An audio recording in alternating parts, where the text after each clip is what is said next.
So yun mga kosa, bali nagpabalik tayo dito. May iti-fit check na naman tayo dito na local brand. So ayan, nakikita nyo naman sa background natin. Ayan yun. Ayan. Brand ng tropa natin yan.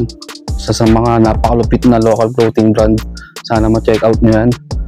Ayan yun. So ito, check natin yung details nya. Details ng print nya, yung design and yung tela. Yung mga kosa, ayan. Ito yung Savvy Life. Nakikita nyo mga kosa, ano siya, boxy fit. Ayan, boxy fit yung ano yung fittings niya, boxy fit yan. And kung kinuha nating size dito is XL. Ayan, XL. So yung tela napakaganda mga kosa, sobrang preso nito. Hindi siya makapal, hindi manipis, katamtaman lang. Tapos ito yung neckline, tingnan nyo naman yung neckline yung mga kosa. Solid, hindi nakakasakal, hindi rin loose kagaya nito, ganyan, mababa, diba? Ayan, ito yung front design niya, simple lang, nakikita nyo. Savvy Life lang nakalagay dito, pero yung design niya dito, yung details niya ay para siyang ano, spray paint. Yan. Tapos yung life niya is, ayan, yung normal lang, I think ano to, Times New Roman, yan. Tapos syempre meron yung bucket mga kosa. Tingnan nyo naman yan, oh.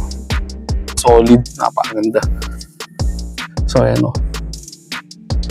And boxy fit, XL yung kinuha ko dito mga kosa. So ito, try natin siyang i-fit check. Bigyan ko kayo na 360 din nito mga kosa. Ito yung fit sa akin yan, gamit. Ayan. Tingnan nyo naman kung gano'ng kalupit yung fittings nyo, no?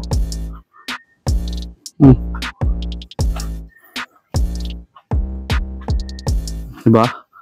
Napakaganda ng fittings nun. O na yung sa neckline, no? So, ito niya yung sleeve niya, hindi siya ganun kahabaan. O saktong-sakto talaga, napakaganda ng fittings. Yung sa mga gustong oversize, pwede kayo mag-add ng ano, one size up para gusto nyo maluwag. Sa akin kasi okay na tong gandong fittings. Yan. Actually, ang tagal namin nag-uusap ng tropa ko kung anong size yung kukunin ko dito kasi parang nalilito ako dun sa size chart niya. Ganda mga kosa. Asang problema natin mga kosa, wala pa siyang TikTok shop.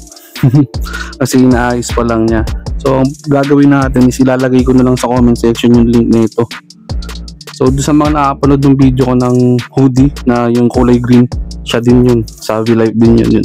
Kung matripan nyo yun, check out nyo na yung ano niya, yung link niya dyan sa baba sa comment section kasi marami pa siyang ibang design. Tapos may paparating din siyang bagong design mga kosa. Ay wait, teka lang, meron tong ano eh, meron akong cup na ito, try natin. Tingnan mo naman yun mga kosa, teternoan mo ng cup ng Savvy Life.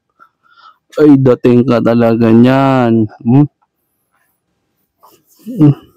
So yun lang mga kosa, kung trip nyo to, nasa comment section lang yung link ng shop niya. Kasi yun nga, wala pa siyang TikTok shop sa ngayon, inaayos pa. So yun, babalik din yan. Malalagay din natin sa yellow basket natin. So yun mga kosa, yun lang. Check out nyo na yan. Huwag nyo lang palagpasin.